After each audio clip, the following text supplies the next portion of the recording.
నమస్తే. ఎలా ఉన్నారు సార్? బాగున్నాను సార్. నమస్తే. కూర్చోండి. నమస్తే అండి. నమస్తే అండి. మా అమ్మాయి దివ్య, తన ఫ్రెండ్ సింధు.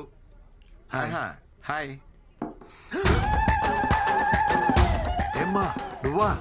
ఏమండి ఈ అమ్మాయి తెలుసా ఆ, మీకు? ఒకసారి పవర్ కట్ అయితే రిపేర్కి వాళ్ళ ఇంటికి వెళ్ళా. మా అబ్బాయి పేరు కూడా శ్రీ అని చెప్పానే, వీడే. హలో. కూర్చోండి sir.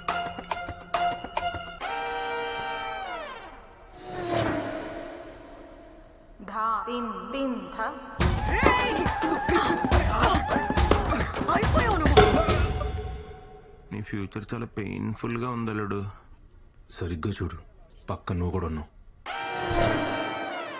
Hi. Excuse me, order please. Match ఇప్పుడే మొదలైంది తమ్ముడు, వెళ్ళి డ్రింక్స్ బ్రేక్ లో రా. My pleasure sir.